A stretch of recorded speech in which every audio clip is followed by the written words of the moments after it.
Vamos estar dando continuidade agora à nossa série de estudos que nós temos feito toda quarta nos 4 evangelhos.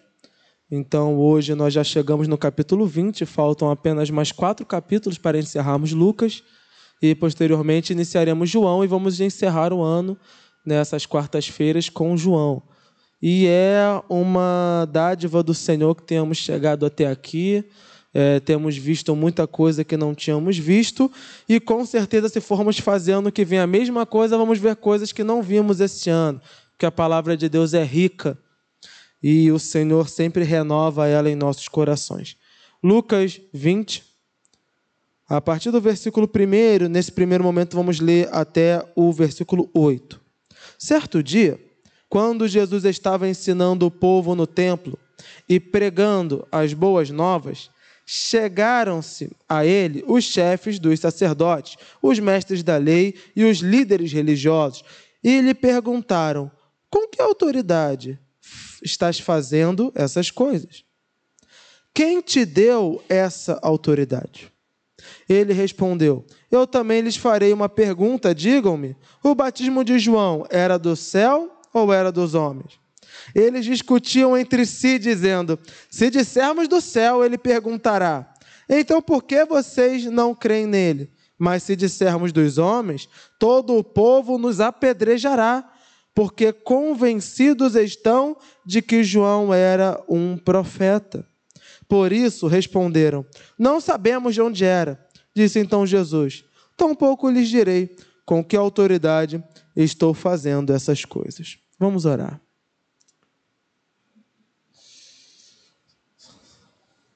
Filho de Deus, fala aos nossos corações, Senhor. Fala aos nossos corações nessa noite.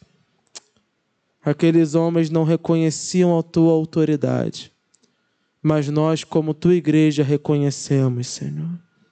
Tens autoridade nos céus e na terra, e as tuas palavras jamais passarão. Fala aos nossos corações, Senhor. Fala. Que a tua palavra traga renovo às nossas vidas e transformação. É o que te pedimos no nome santo de Cristo Jesus. Amém. O irmão pode se assentar. Nós já vimos aqui um padrão que vai ser repetido durante todo o capítulo, que são esses ataques que os fariseus e os mestres da lei e os saduceus vão começar a fazer a Jesus. Nós já vimos que desde o princípio, eles já fazem esses constantes ataques, porém agora os ataques vão ser com mais frequência, porque agora Jesus está na casa deles. Deveria ser a casa de Deus, mas transformou-se a casa dos religiosos. Ele está em Jerusalém. Em Jerusalém ficava o templo e também ficava o sinédrio, que era presidido por sua maioria de fariseus. O sinédrio era ali como se fosse o Supremo Tribunal. Esses homens e autoridades religiosas e políticas de Israel ainda tinham ali poder, faziam menção aos 70 de Moisés, que Moisés levantou e agora foram levantados esses. E o sumo sacerdote presidia esse tribunal. Então, Jesus está ali no que seria a capital do poder daqueles homens. E ele estava pregando justamente contra tudo aquilo que eles estavam praticando e defendendo. Então, os ataques a Jesus vão continuar, só que agora eles começam a utilizar de uma estratégia. Por quê? Até o momento, Jesus não incomodou a autoridade romana, porque ele não descumpriu nenhuma lei romana. Ele se mantinha um cidadão exemplar, não levantava nenhuma revolta, muito pelo contrário, ele convertia aqueles que eram revoltados. Tanto Judas Iscariote, tanto o Zelote, Judas Zelote, eles eram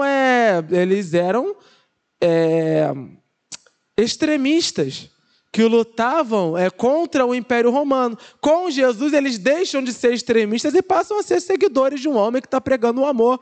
Para os romanos, isso é excelente, que todos fossem assim, parassem de causar revoltas.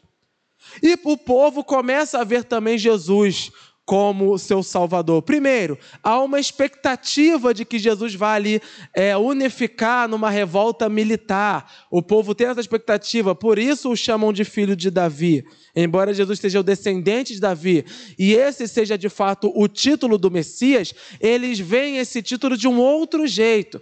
Eles começam a olhar, filho de Davi, que vai remeter à dinastia de Davi. Eles querem que Jesus assuma o trono como um rei que vai libertar eles do Império Romano. E fora isso, há também o amor por Jesus pelos seus milagres e maravilhas. Há também o amor por Jesus pelos seus ensinos. Porque enquanto os fariseus colocam peso sobre peso em cima das pessoas, Jesus ele vai não deixando de pregar santidade, mas ele vai aliviar o jugo do povo, né? Vinde a mim, todos vós que estão sobrecarregados, eu vos aliviarei. Suas palavras eram amorosas. As pessoas viam nele compaixão e elas o seguiam. Então Jesus ele tem, a princípio, o carinho das autoridades romanas e o carinho do povo. Vamos lembrar também que Jesus já fez milagres na vida de romanos. Ele pregava para os guardas romanos e ele faz milagres na vida de soldados romanos. Então ele tem ali um apreço muito grande. E isso traz para os líderes religiosos um grande problema. Como eles vão se livrar de um homem que tem o apoio do povo e o apoio das autoridades romanas? Sabendo, claro, que os romanos não o apoiam porque amam ele, mas permitem que ele faça seus discursos porque para eles não incomoda. Como fazer isso? Eles começam a tentar bolar um plano. Ou jogamos ele contra os romanos, ou jogamos ele contra o povo. O primeiro que cair, vai. E agora eles começam. Então, primeiro, Jesus estava ensinando ali maravilhas e tudo mais. Eles vão perguntar com que autoridade ele faz isso. Como que eles questionam a autoridade de Jesus? Para pregar ali, em especial no templo, ali eram os levitas que faziam essas coisas. Jesus vem da tribo de Judá. Jesus não é levita. Jesus também não passou, a princípio, pela escola, ou pelo menos nós não vemos uma base bíblica que indique que Jesus passou pela escola dos profetas. Embora ele tenha sido doutrinado no templo e nas sinagogas.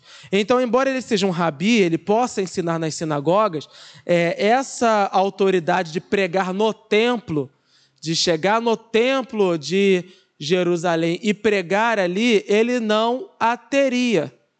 Biblicamente, desde a lei, não há nenhum impedimento que qualquer pessoa chegasse ali no espaço do templo e começasse a pregar. Tanto não que muitos dos profetas do Antigo Testamento iam lá para pregar e acabavam morrendo por causa disso.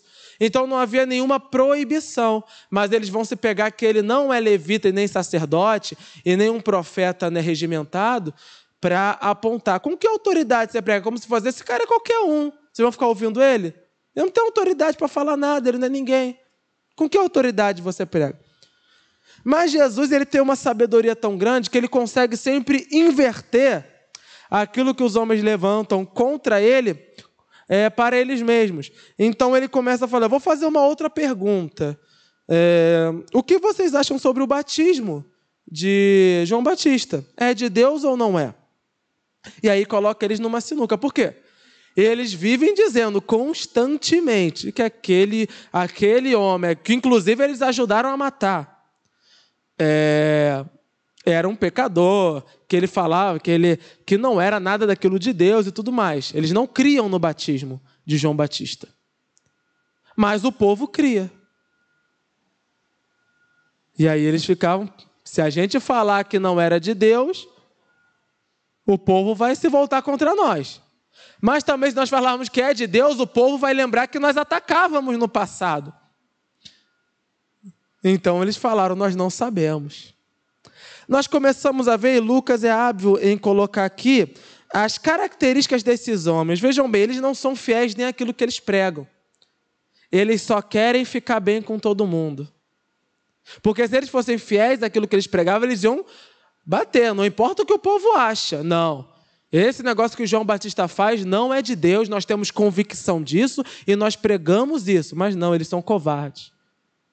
Eles vão naquilo que o povo quer ouvir. Então eles sempre vão mesclando. Eles não têm verdade nos seus lábios.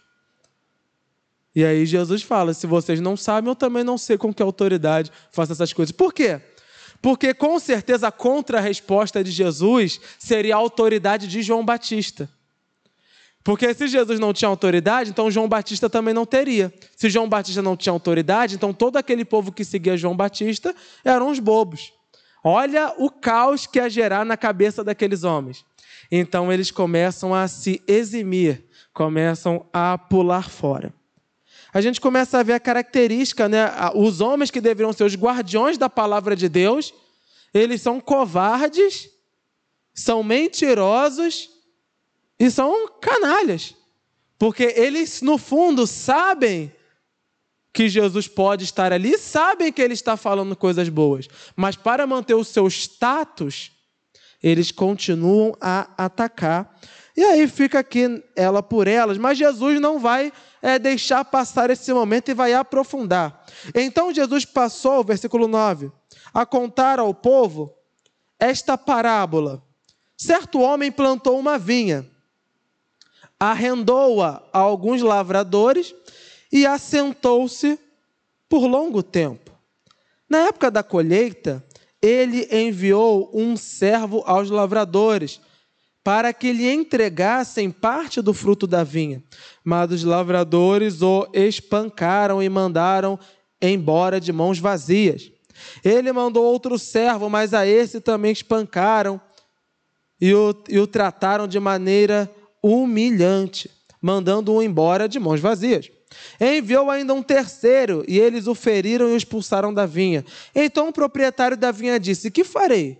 Mandarei meu filho amado, quem sabe o respeitarão. Mas quando os lavradores o viram, combinaram entre si, dizendo, este é o herdeiro, vamos matá-lo e a herança será nossa. Assim lançaram-no fora da vinha e o mataram. O que lhes fará então o dono da vinha? Virá, matará aqueles lavradores e dará a vinha a outros. Quando o povo ouviu isso, disse, que isso? Que nunca aconteça. Jesus olhou fixamente para eles e perguntou, então, qual o significado do que está escrito? A pedra que os construtores rejeitaram tornou-se a pedra angular. Todo o que cair sobre esta pedra será despedaçado, e aquele sobre quem ela cair será reduzido a pó. Os mestres da lei e os chefes dos sacerdotes procuravam uma forma de prendê-lo imediatamente, pois perceberam que era contra eles que ele havia contado essa parábola. Todavia, tinham medo do povo. Então, novamente, a gente vai começar a ver que eles são covardes e Jesus vai em cima dessa covardia e está atacando eles literalmente. É uma das poucas parábolas, né, que nós não precisamos de muita explicação, porque ela é clara no que ela aponta. Aqui nós vemos, novamente, Jesus vai trazer a figura do nosso Deus como de um proprietário, de um senhor de terra, de um senhor... E nós vamos ver aqui que está uma bagunça, né? Ele tem uma propriedade e ele coloca homens lá para trabalharem. Mas rola ali uma revolução dos trabalhadores e eles decidem que vão ficar com a propriedade do homem. É deles agora e aquele homem não vai ter mais nada. Então o homem manda um servo para lá, espancam o servo e o colocam para fora. A outro eles vão tratar de forma humilhante. O que seria isso? Nós vamos ver que os povos antigos eles tinham uma moralidade um pouco turva. Mas como era? Geralmente, quando você enviava um emissário, esse emissário tinha que voltar vivo para quem ele veio. Era uma moralidade ali que eles tentavam manter. O emissário, até porque um dia o próprio povo pode enviar um outro emissário. Então o emissário geralmente era resguardado. Se o emissário sumia, acontecia alguma coisa com o emissário, é guerra. Mas existiam casos onde o rei que recebeu o emissário queria humilhar o outro, que às vezes foi lá para pedir ajuda, para pedir auxílio. Então o que faziam? Nós vamos ver que uma vez Davi mandou emissários e rasparam os cabelos até as nádegas. É uma passagem até que o povo ficou, o que será que fizeram um negócio desse? É para humilhar, é para dizer, vocês são ridículos, olha o que nós achamos de vocês. Então, provavelmente, quando Jesus fala que humilhação, deve ser algo desse tipo. Devem ter raspado o cabelo, ou mandado o homem de volta para casa nu, feito esses deboches, que eram declarações de desrespeito total. Só aí, um homem muito rico já contrataria mercenários e mandaria matar todo mundo. Mas esse homem, ele vai demonstrar ainda mais misericórdia. Ele manda um outro. E eles o feriram. Aí eles já vão usar um termo como se fosse um ferimento grave. Deram uma surra mesmo nesse homem. E o mandaram também para casa. Então o proprietário pensou, vão enviar o meu filho, porque esse eles vão respeitar. Porque quando a gente olha assim, parece um pouco estranho, né? Se já baterem tanta gente, como é que não vão bater no filho do homem? Mas vamos entender que antes do militarismo romano, em especial o povo de Israel, os exércitos, eles não faziam a segurança das cidades. Os exércitos serviam para a segurança do rei, para defender as fronteiras e para ir às guerras. Quem geralmente faziam as seguranças das cidades eram os líderes das tribos, que levantavam nas tribos homens que iam cuidar. É mais ou menos o que hoje nós entendemos, porque o presidente cuida da União e o governador cuida da segurança do seu estado. Naquela época já existia isso, haviam os líderes das tribos e haviam os líderes militares. Eram coisas separadas. Os líderes das tribos, né, geralmente eram os homens mais ricos, que herdavam as riquezas, que eram geralmente os primogênitos. Então, eles naturalmente já tinham ali suas milícias, que eu não estou comparando com as milícias que nós temos hoje, né, bem especial no Rio de Janeiro. São milícias de serem simplesmente homens armados. E eles garantiam ali a segurança daquela terra. Então, esse homem, por ser um dono de terras, tinha essas pessoas ao seu favor. E ele podia já ter enviado. Então, quando fala, o meu filho vão respeitar, que ele está querendo dizer, eles não vão ousar fazer mal ao meu filho. Porque se ousarem fazer mal ao meu filho, eles sabem que dessa vez não vão escapar. Então, é nesse sentido que ele está falando. Ele não está esperando que tenham pena do filho dele. Mas está colocando que o filho dele é aquele que vai chegar e falar, acabou a bagunça. E se fizer alguma coisa comigo, o negócio vai ficar ruim. Mas não adiantou. Quando viram que era o filho, a maldade aumentou ainda mais e pensaram, vamos matá-lo e aí sim vai tudo ser nosso. Mataram o filho. E então, obviamente, aquele senhor não teve misericórdia e mandou matar todos os lavradores. E o povo, ouvindo isso, disse que isso nunca aconteça. Por quê? O povo entendeu o que Jesus estava dizendo. Então, se Deus é o dono das terras, os emissários são os profetas, que estão anunciando a palavra do dono. Né? O dono está falando, vai lá falar ao meu povo isso, isso, isso. Os profetas estão indo, estão sendo agredidos, estão sendo humilhados. Então, o Senhor da casa, Deus, enviou o seu filho. E esse filho morreu. Se Jesus é o Filho de Deus, então o povo já sabe que isso não aconteça. Que não te matem. Se Jesus é o Filho, se Deus é o dono da casa e os profetas são os emissários, quem são os agressores? Os mestres da lei. Porque, da mesma forma como o homem deixou aqueles homens ali para cuidar das terras deles, era a função dos sacerdotes e dos mestres da lei cuidar da espiritualidade do povo. Eles tinham que estar cuidando do povo e representando a vontade de Deus. Mas o que eles fizeram? Eles tomaram conta de tudo e colocaram Deus de lado. Então é como se Deus estivesse dizendo, esses homens, esses fariseus, eles se voltaram contra Deus e roubaram aquilo que deveria ser de Deus. A palavra do Senhor eles roubaram, eles mudam a hora que eles quiserem. O povo de Deus, eles roubaram, porque eles extorquem. Então é como se ele estivesse falando, esses homens são inimigos de Deus. E todo aquele que se levanta para trazer a palavra de Deus é humilhado ou é morto. O povo entendeu que estava se falando dos fariseus. E os fariseus também entenderam que estava falando sobre eles. E aí, por isso eles dizem, não, que isso não aconteça. Por quê? Eles já estão começando a ver, estão ameaçando Jesus de morte. Que isso não aconteça. Mas aí Jesus vai dizer, no versículo 17, Jesus olhou fixamente para eles e perguntou, então qual é o significado do que está escrito?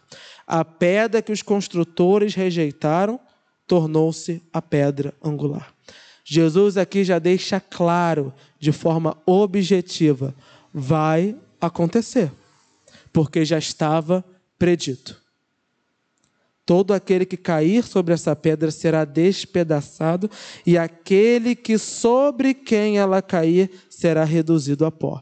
Então, esse salmo, ele vai se cumprir. A pedra que os construtores rejeitaram era, na verdade, a pedra angular, ou seja, era aquela da qual deveria ser edificado todo o edifício. Mas essa eles rejeitaram, eles construíram suas casas sem essa pedra. E pela ausência dela, vai tudo desmoronar. Quem é essa pedra que deve sustentar todas as coisas, mas da qual os construtores, ou seja, os obreiros daquela época, rejeitaram? É o próprio Senhor Jesus Cristo. Então ele está dizendo aqui, a minha vida é o significado desse salmo. Vai acontecer. E o que Lucas traz aqui para nós é, além da narrativa de dizer aquilo que Jesus falou, novamente colocar a habilidade de Jesus em ensinar utilizando parábolas, mas novamente ratificar essa verdade que Lucas ele bate nessa tecla em quase todo o seu livro. Jesus não foi para a cruz obrigado, ele queria ir e já havia sido predito desde antes da fundação do mundo. Ele queria ir para exatamente morrer lá. Por que Lucas precisa bater nessa tecla direto?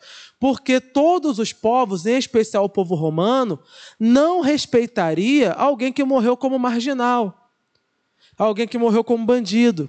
E Lucas quer deixar claro, ele não morreu porque cometeu um crime, ele morreu porque foi injustiçado. Mas ele não foi injustiçado como um homem fraco que não poderia se defender. Ele se permitiu passar por isso, porque era da vontade dele. Ele estava no controle de todas as coisas desde o começo. E fica um alerta para os povos, um alerta para a igreja, onde estamos fundamentando a nossa fé. Estamos fundamentando a nossa fé verdadeiramente em Cristo, que é a base para todas as coisas, ou temos deixado Ele de lado e edificado sem Ele? Qual é a consequência de algo ser edificado sem Cristo? Ou a pedra vai cair em cima da pedra, ou a pedra vai cair sobre ele. Ou vai tentar ir contra Cristo e vai se despedaçar, ou o próprio Deus vai julgá-lo e essa pessoa vai ser estraçalhada. Então não tem como lutar. O homem tenta lutar contra Deus, o homem tenta lutar contra Cristo, mas no fim, aquele que não se arrepender verdadeiramente terá esse fim trágico. Porque está edificando a sua vida longe da rocha angular que é Cristo Jesus. Versículo 20. Pondo-se a vigiá-lo, eles mandaram espiões que se fingiam justos para apanhar Jesus em alguma coisa que ele dissesse, de forma que o pudessem entregar ao poder e à autoridade do governador. Assim os espiões lhe perguntaram, mestre, sabemos que falas e ensinas o que é correto, e que não mostras parcialidade, mas ensinas o caminho de Deus conforme a verdade. É certo pagar imposto a César ou não? Ele percebeu a astúcia deles e lhes disse, mostrem-me um denário. De quem é a imagem e a inscrição que há nele? De César, responderam eles. Ele lhes disse, portanto, deem a César o que é de César e a Deus o que é de Deus. E não conseguiram apanhá-lo em nenhuma palavra diante do povo, admirados com a sua resposta, ficaram em silêncio. Então eles já viram, não dá para colocar ele contra o povo. Vamos colocá-lo contra os romanos. Então já estava batido toda hora, um mestre da lei lá, falando toda hora. Então eles começaram a chamar um pessoal, ou talvez aqueles mestres da lei que fossem menos conhecidos, eles colocavam roupas comuns e se misturavam no meio do povo. E faziam perguntas como se fossem perguntas comuns, normais. Mestre, sabemos que ensinas com astúcia. Sabemos que o Senhor não faz média com ninguém. O que eles queriam aqui? Olha a sagacidade. Se Jesus defendesse o imposto, falava assim, tem que pagar, o povo ia se revoltar. Que isso? Essa gente chega aqui, nos domina, nos explora, tu ainda está dizendo que tem que pagar? E se Jesus... E lembre que Jesus tem um publicano como discípulo dele. Olha a fofoca que já ia gerar, por isso que Mateus está aí no meio, né? Tu está levando também um dinheirinho dos romanos. Você está pregando aí para a gente pagar imposto e você está levando um. E Judas também não tinha boa fama. Agora o inverso também, Jesus falava, não tem que pagar nada. O povo ia, é isso aí. Eles iam correr para os romanos e iam dizer, ó, esse Jesus está falando que não é para pagar, ainda está levantando o povo, a desgraça está feita. E Jesus ia morrer. Então, de qualquer jeito, Jesus seria ali apunhalado. Mas, novamente, o mestre mostra a sua sabedoria. Ele pede um denário. O denário era a moeda que mais ou menos valia um dia de trabalho. Ele pega um denário e pergunta, de quem é o rosto? Eles falam, de César. Então, ele dá a César o que é de César e a Deus o que é de Deus. Como assim? Como é que se entende isso? As ofertas no templo, embora havia também as ofertas em moedas, a maioria delas eram ofertas de mantimento e que deviam ser mantidas. E os impostos não eram em mantimentos, eram em dinheiro. Porque os judeus ainda tinham muito o sistema de troca de mercadorias. Porque a economia deles sempre foi muito baseada nisso. Se eu tenho cereal em casa, eu dou o cereal em troca da vaquinha. E assim vai. Era difícil eles utilizarem a moeda. Moeda geralmente era para comprar matéria-prima. Então, geralmente, era um nicho específico que trabalhavam com moeda. O governo e aqueles que trabalhavam com minério. E o espiritual, porque Jesus está dizendo que há uma separação aí entre Deus e o governo. Há uma separação entre o que seria a vontade de Deus e o que seria a vontade de César. Quem trouxe aquela moeda ali para os judeus? Os judeus não teriam um denário na mão se não tivessem os romanos que tivessem injetado aquela moeda. É a mesma coisa nós trabalhando com dólar. Quem trouxe o dólar para nós? Os americanos. Então seria mais ou menos como Jesus falasse, quem é a cara que está aí? Aí Abraham Lincoln. Então dai a Lincoln o que é de Lincoln, dai a Deus o que é de Deus. Então, se aquele sistema de governo é um sistema romano, então seja fiel ao sistema romano, mas sem deixar suas obrigações para com Deus. Tanto as espirituais, como também as naturais, que são pagar os dízimos, pagar as coisas. Ele dá um cheque total, porque os homens vão falar o quê? Vão falar, não. O povo vai falar, vocês são a favor do imposto? E se eles fizerem o contrário, não tem que pagar o imposto, os romanos vêm em cima deles. Então eles ficaram na situação qual eles queriam colocar Jesus. E quando Lucas vai trazer essa narrativa, o romano que lê, ele começa a entender. Por quê? Porque o imperador romano era Deus, em especial César, que era um homem que dizia ser Deus. Daí vem Ave César, glória a César. Né? E depois os nazistas copiaram. Heil Hitler, Ave Hitler. Era aquele desejo bem de anticristo mesmo, de ser adorado. Inclusive, os antigos achavam que o imperador Nero era o anticristo. Porque essa essência espiritual maligna. O homem quer ser adorado como Deus. Ele quer ser cultuado. E o romano que lê isso, ele entende. Dai a César o que é de César, dai a Deus o que é de Deus.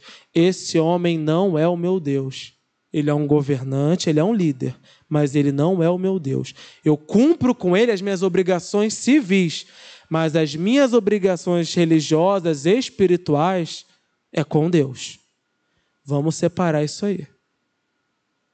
Então não aceitem que o governo, qualquer um que seja, interfira na fé cristã. Não pode. Nenhum governo pode chegar e dizer e querer alterar a Bíblia ou querer alterar a nossa fé. Por quê? Porque são coisas totalmente distintas. Isso significa que nós vamos deixar de cumprir nossas obrigações com quem quer que seja o governante? De forma alguma.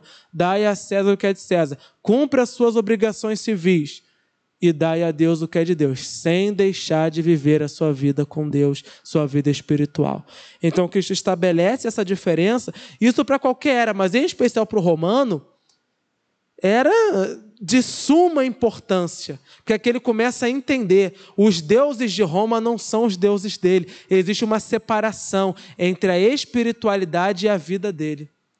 Então, é uma sabedoria que Cristo traz, que não apenas está aqui fazendo uma divisão entre vida secular e vida espiritual, mas está colocando limite naquilo que é a nossa vida civil e a vida espiritual. Um limite claro, um não pode ultrapassar o outro.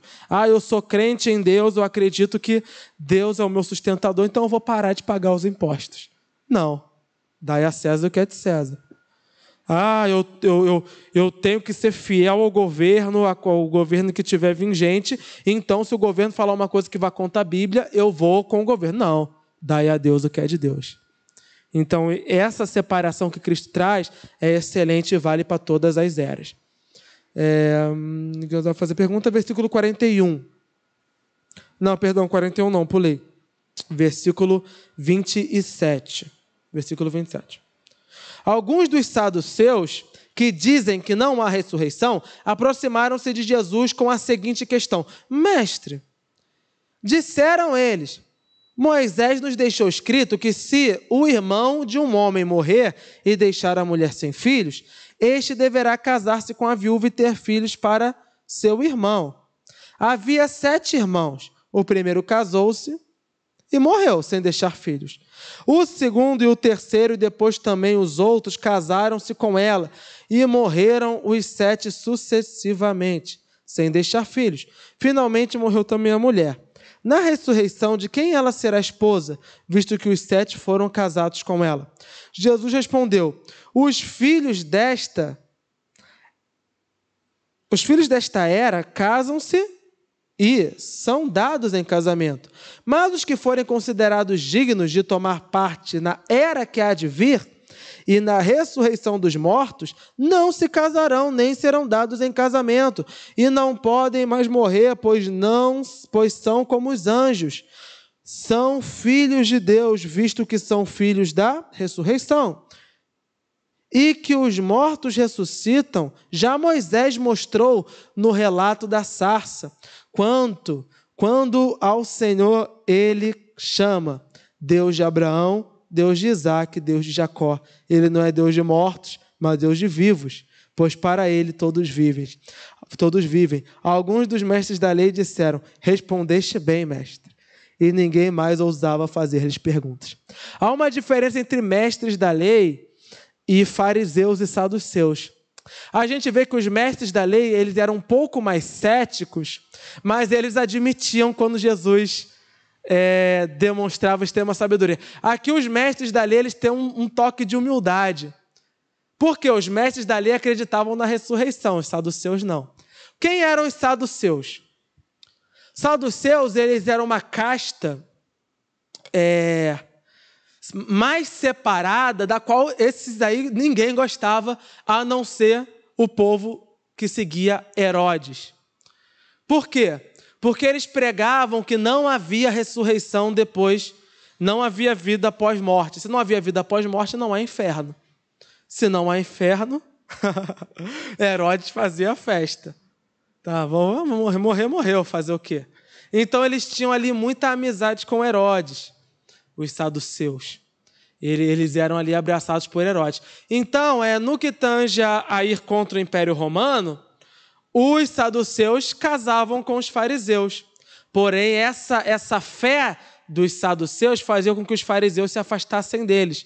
E quase ninguém, poucos eram os seguidores desse grupo. Mas eles tinham ali um poder,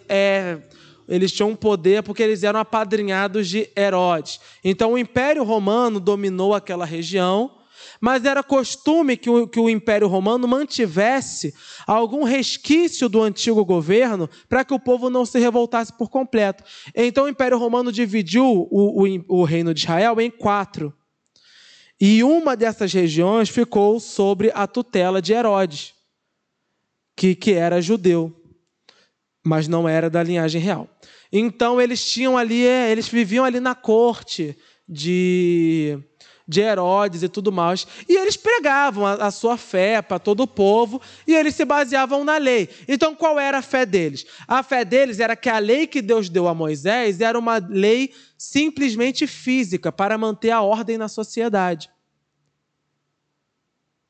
Então, por que Deus diz que tem que matar o adúltero? É para manter a ordem na sociedade. Deus dá essa lei para manter a ordem na sociedade. Então, qual é a punição para o pecador? A punição para o pecador é as maldições de Deus na vida. Então, se alguém é rico, não pode estar contra a vontade de Deus, porque Deus não mandou nenhuma maldição para ele. Então, esse era o entendimento deles. E aí eles vão trazer uma teologia aqui que só funciona na cabeça deles. A gente olha e parece até ridículo, né? Mas na mente deles funciona muito bem. Porque eles vão dizer, mestre, Moisés deixou escrito, e era uma lei realmente. Quando um homem casava-se com uma mulher, esse homem vinha a falecer antes deles terem filhos, o parente mais próximo desse homem deveria casar com a mulher para dar descendência a ele e suporte à mulher. Por que funcionava essa lei?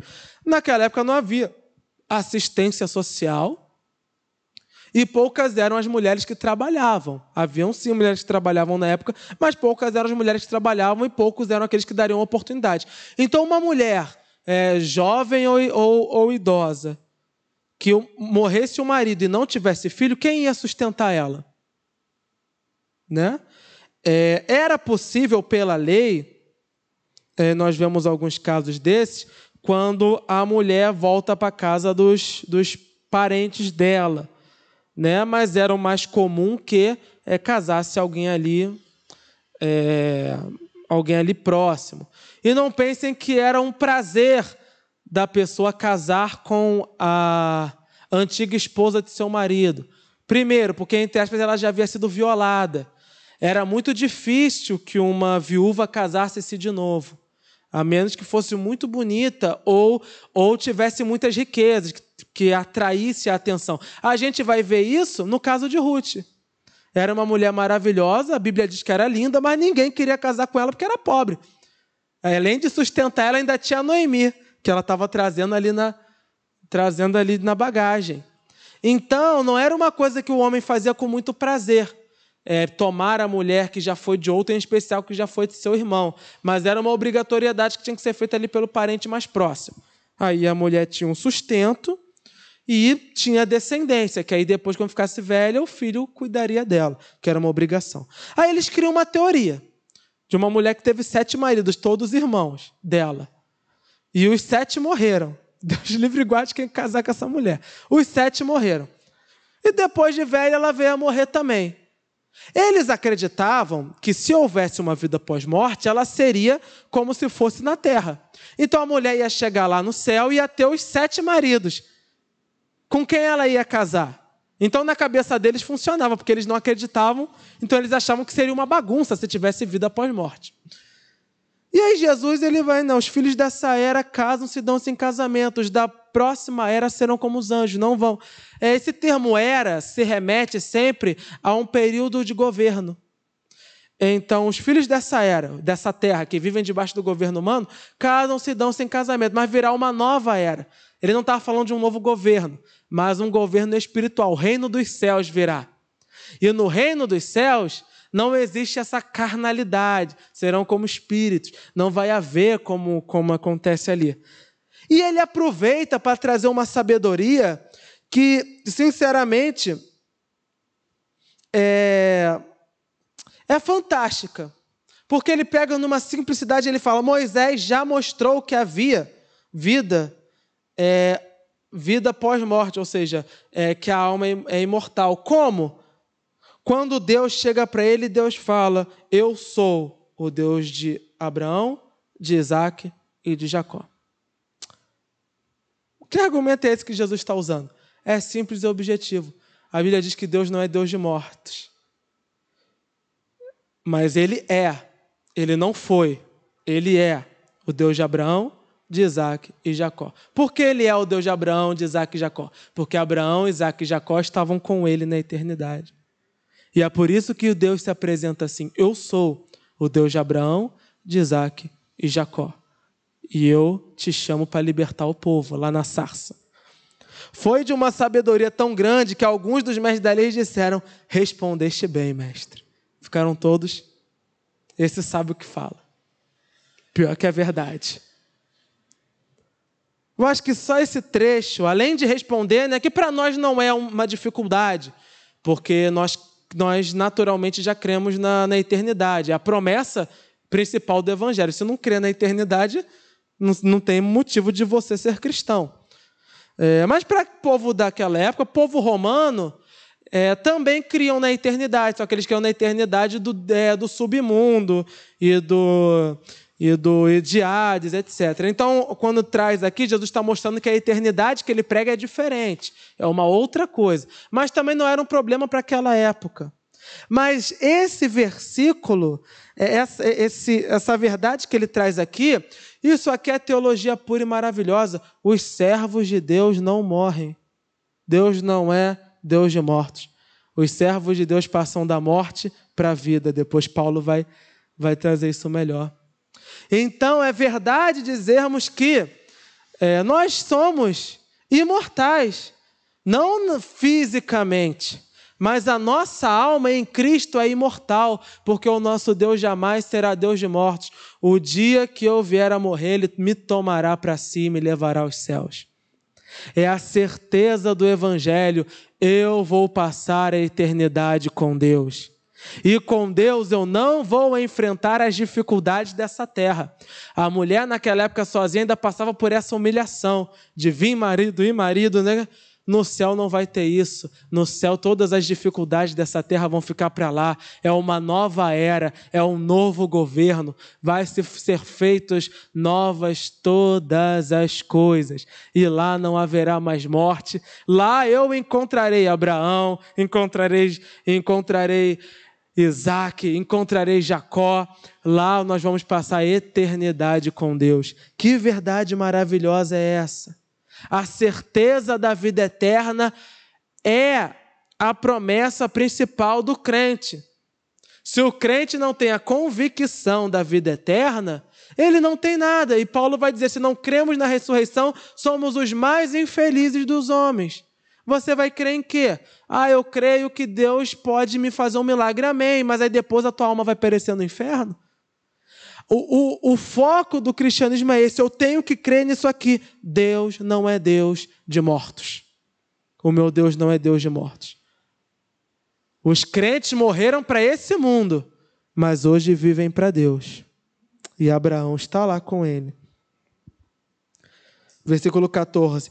Então Jesus lhes perguntou, como dizem que o Cristo é filho de Davi? O próprio Davi afirma no livro de Salmos, o Senhor disse ao meu Senhor, senta-te à minha direita, até que eu ponha os teus inimigos como estrato para os teus pés. Portanto, Davi o chama Senhor. Então, como é que ele pode ser seu filho? Estando todo o povo a ouvi-lo, Jesus disse aos seus discípulos, cuidado com os mestres da lei. Eles fazem questão de andar com roupas especiais, gostam muito de receber saudações nas praças e de ocupar os lugares mais importantes nas sinagogas e os lugares de honra nos banquetes. Eles devoram as casas das viúvas e, para disfarçar, fazem longas orações. Esses homens serão punidos com maior rigor. Aqui Jesus está atacando aquela visão daqueles que acreditam que Cristo veio para cumprir uma missão física, uma missão revolucionária, porque ele está mostrando que o próprio rei Davi se submetia àquele que seria Cristo. Porque quando o rei Davi fez salmos em profecias a Cristo, ele dizia que esse Senhor vinha do Senhor. Ou seja, é um jogo de palavras. O meu Senhor, Deus Pai, e o Senhor, Jesus Cristo. Então ele faz esse jogo, o Senhor do meu Senhor. Davi faz esse jogo de palavras. Que Jesus está dizendo o quê? Cristo é maior que Davi. O maior rei de Israel, embora Salomão tenha trazido muito mais prosperidade para o povo, o maior rei de Israel para os judeus sempre foi Davi. Era aquele que tinha a espiritualidade e as vitórias militares e a boa economia tudo junto. Então imaginem nós, aparecer aí um líder que seja um crente e que ponha o Brasil para frente de uma maneira como nós nunca imaginamos e tudo mais. Aí ele morra. Aí depois de 50 anos surge um novo na mesma pegada. Nós vamos dizer, esse aí é no estilo daquele cara. Esse aí vem no espírito daquele cara. Então eles esperam que o filho de Davi das profecias venha da mesma forma como Davi era. Um cara que vai vir do nada e vai levar Israel para as vitórias militares, para a vitória econômica, e traga também a revolução espiritual, mas acompanhado de tudo isso. Jesus está mostrando que o que ele veio fazer é muito maior, porque até Davi, em toda a sua glória, reconheceu que Cristo é maior que ele. A obra de Cristo é maior que todas as coisas, ainda que os homens não reconheçam. Aquilo que Cristo fez nos nossos corações é muito maior do que qualquer líder possa fazer em qualquer governo. Porque Cristo nos deu aquilo que governante nenhum pode nos dar: vida eterna. Todo governante um dia vai morrer, e todos os seus liderados um dia vão morrer, fisicamente. Mas Cristo deu para o seu povo a vida eterna.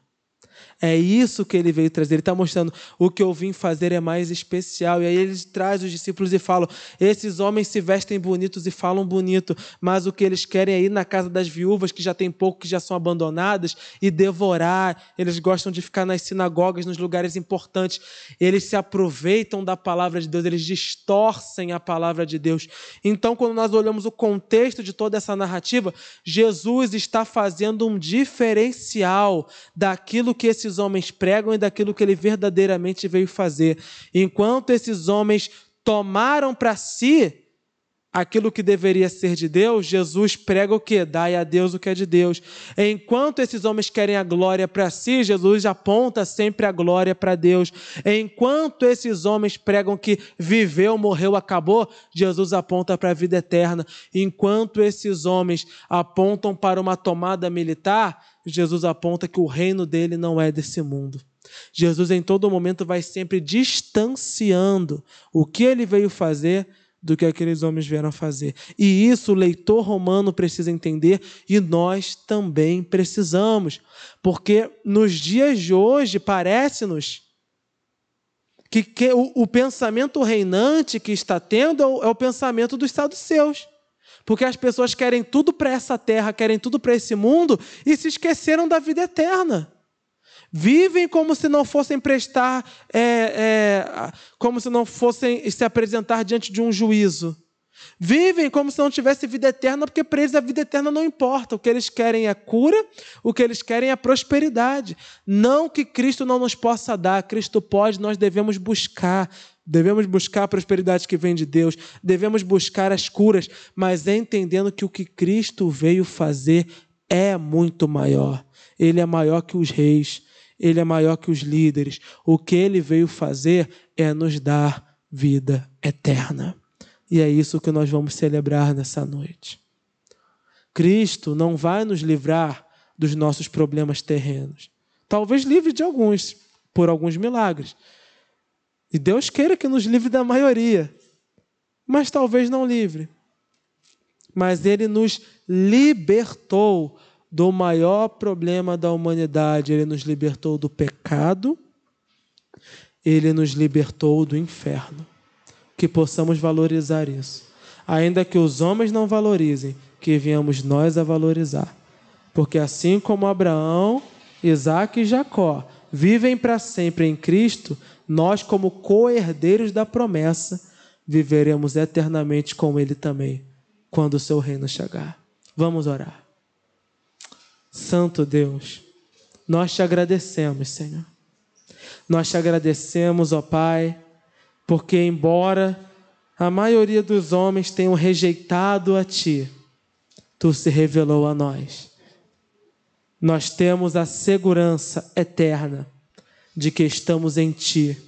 E contigo, Senhor, nós somos livres, livres do pecado, livres, ó Pai, da condenação, livres da morte, Senhor. Sim, ainda que a nossa vida se vá nessa terra, nós estaremos eternamente contigo nos céus.